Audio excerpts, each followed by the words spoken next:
हरे कृष्णा। आप सभी का दिन शुभ और मंगलमय हो। भगवान श्री कृष्ण और राधा रानी की कृपा आप सभी भक्तजनों पर बनी रहे। आज की इस वीडियो में आप सभी सुनेंगे मार्गशीर्ष मास कथा अध्याय 26। इससे पहले की कथाओं को सुनने के लिए आप सभी का बहुत बहुत धन्यवाद। मित्रों, आज की कथा को पूर्ण श्रद्धा भाव और विश्वास के साथ पूरा सुने और साथ ही कमेंट बॉक्स में श्री कृष्ण भगवान की जय, राधा रानी की जय जरूर लिख दें। तो आइए सुनते हैं आज की कथा। आगे की कथा में श्री सुखदेव जी कहते हैं, परीक्षित, अब आनंदित स्वजन संबंधियों से घिरे हुए एवं उनके मुख से अपनी कीर्ति का गान सुनते हुए श्री कृष्ण ने गोकुल मंडित गोष्ठ में प्रवेश किया। इस प्रकार अपनी योग माया से ग्वाल का सा भेष बनाकर राम और श्याम व्रज में क्रीड़ा कर रहे थे। उन दिनों ग्रीष्म ऋतु थी। यह शरीरधारियों को बहुत प्रिय नहीं है, परंतु वृंदावन के स्वाभाविक गुणों से वहां वसंत की ही छटा छिटक रही थी। इस कारण था वृंदावन में परम मधुर भगवान श्याम सुंदर श्री कृष्ण और बलराम जी जो निवास करते थे। झिंगुरों की तीखी झनकार झरनों के मधुर झरझर में छिप गई थी। उन झरनों से सदा सर्वदा बहुत ठंडी जल की फुहिया उड़ा करती थी, जिनसे वहां के वृक्षों की हरियाली देखते ही बनती थी। जिधर देखिए हरी हरी दूब से पृथ्वी हरी हरी हो रही है। नदी, सरोवर एवं झरनों की लहरों का स्पर्श करके जो वायु चलती थी, उसमें लाल, पीले, नीले, तुरंत के खिले हुए, देर के खिले हुए, कहार, उत्पल आदि अनेक प्रकार के कमलों का पराग मिला हुआ होता था। इस शीतल, मंद और सुगंध वायु के कारण वनवासियों को गर्मी का किसी प्रकार का कलेश नहीं सहना पड़ता था। ना दवाग्नि ताप लगता था और ना तो सूर्य का घाम ही। नदियों में अगाध जल भरा हुआ था। बड़ी बड़ी लहरें उनके तटों को चूम जाया करती थी। वे उनके पुलिनों से टकराती और उन्हें स्वच्छ बना जाती। उनके कारण आसपास की भूमि गीली बनी रहती और सूर्य की अत्यंत उग्र तथा तीखी किरणें भी वहां की पृथ्वी और हरी भरी घास को सुखा नहीं पाती थी। चारों ओर हरियाली छा रही थी। उस वन में वृक्षों की पात फूलों से लद रही थी। जहां देखिए वहीं से सुंदरता फूट पड़ती थी। कहीं रंग बिरंगे पक्षी चहक रहे थे, तो कहीं तरह तरह के हरिन चौकड़ी भर रहे हैं। कहीं मोर कूक कर रहे हैं, तो कहीं भोरे गुंजार कर रहे हैं। कहीं कोयल कुहू कर रही है, तो कहीं सारस अलग ही अपना आलाप छेड़े हुए हैं। ऐसा सुंदर वन देखकर श्याम सुंदर श्री कृष्ण और गौर सुंदर बलराम जी ने उसमें विहार करने की इच्छा की।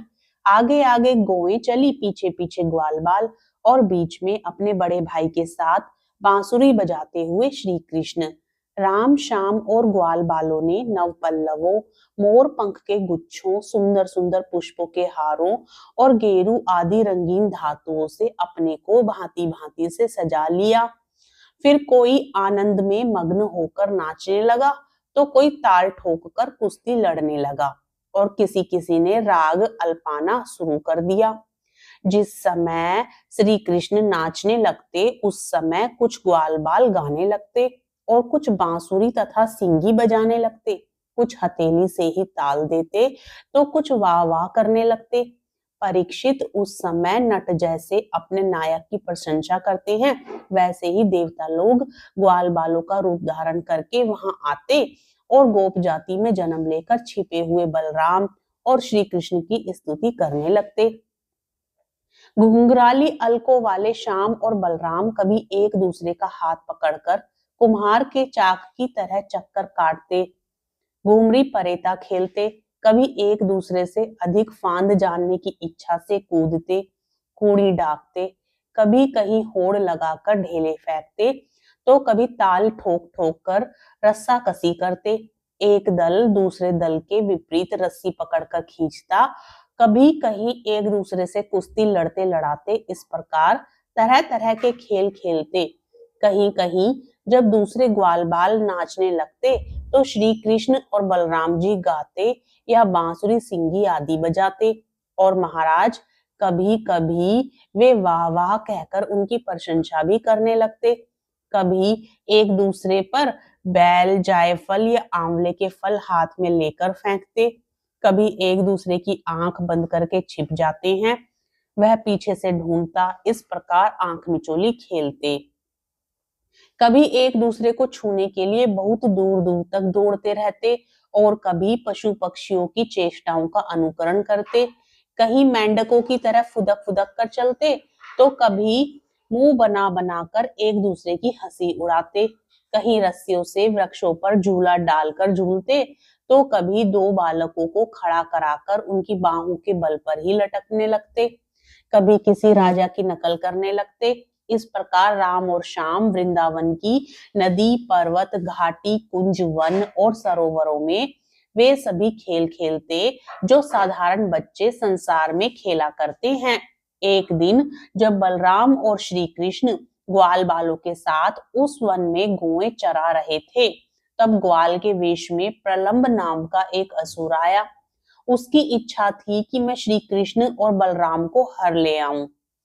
भगवान श्री कृष्ण सर्वज्ञ हैं, वे उसे देखते ही पहचान गए, फिर भी उन्होंने उसका मित्रता का प्रस्ताव स्वीकार कर लिया।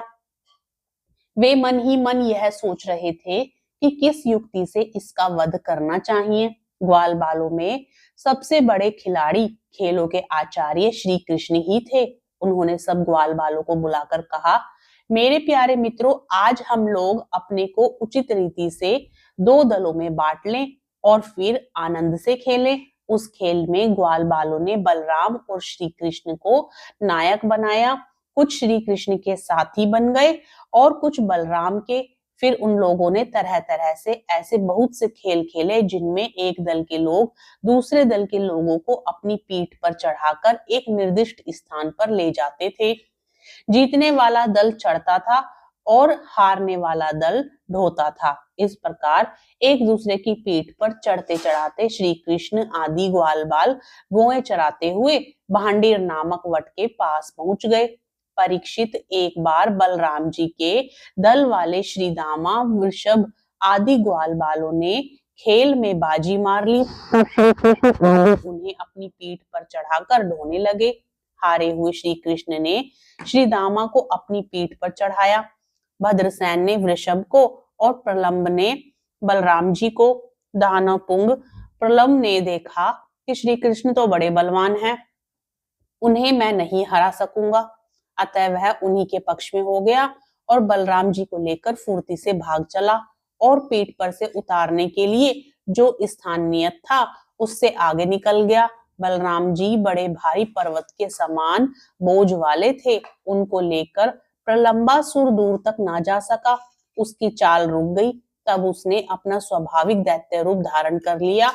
उसके काले शरीर पर सोने के गहने चमक रहे थे और गौर सुंदर बलराम जी को धारण करने के कारण उसकी ऐसी शोभा हो रही थी मानो बिजली से युक्त काला बदन चंद्रमा को धारण किए हुए हो। उसकी बोहें आग की तरह धधक रही थी और दाढ़ें बोहों तक पहुंची हुई बड़ी भयावनी थी। उसके लाल लाल बाल इस तरह बिखर रहे थे मानो आग की लपटें उठ रही हो। उसके हाथ और पांवों में कड़े, सिर पर मुकुट और कानों में कुंडल थे। उनकी कांति से वह बड़ा अद्भुत लग रहा था। उस भयानक दैत्य को बड़े वेग से आकाश में जाते देख पहले तो बलराम जी कुछ घबरा से गए, परंतु दूसरे ही क्षण में अपने स्वरूप की याद आते ही उनका भय जाता रहा। बलराम जी ने देखा कि जैसे चोर किसी का धन चुरा कर ले जाए, वैसे ही यह शत्रु मुझे चुराकर आकाश मार्ग से लिए जा रहा है। उस समय जैसे इंद्र ने पर्वतों पर वज्र चलाया था, वैसे ही उन्होंने क्रोध करके उसके सिर पर एक घूंसा कसकर जमाया। घूंसा लगना था कि उसका सिर चूर चूर हो गया। वह मुंह से खून उगलने लगा। चेतना जाती रही और बड़ा भयंकर शब्द करता हुआ इंद्र के द्वारा वज्र से मारे हुए पर्वत के समान वह उसी समय प्राणहीन होकर पृथ्वी पर गिर पड़ा। बलराम जी परम बलशाली थे। जब ग्वाल बालों ने देखा कि उन्होंने प्रलंबासुर को मार डाला, तब उनके आश्चर्य की सीमा न रही। वे बार बार वाह वाह करने लगे। ग्वाल बालों का चित्त प्रेम से विहल हो गया। वे उनके लिए शुभकामनाओं की वर्षा करने लगे और मानो मरकर लौट आए हों, इस भाव से आलिंगन करके प्रशंसा करने लगे। वस्तुतः बलराम जी इसके ही योग्य थे, पर लंबासुर मूर्तिमान पाप था। उसकी मृत्यु से देवताओं को बड़ा सुख मिला। वे बलराम जी पर फूल बरसाने लगे और बहुत अच्छा किया इस प्रकार कहकर उनकी प्रशंसा करने लगे। हरे कृष्णा। आज की कथा में बस इतना ही। आगे की कथा का रसपान अगले अध्याय में करेंगे। आज की कथा पसंद आई हो तो वीडियो को लाइक करके चैनल को जरूर सब्सक्राइब करें।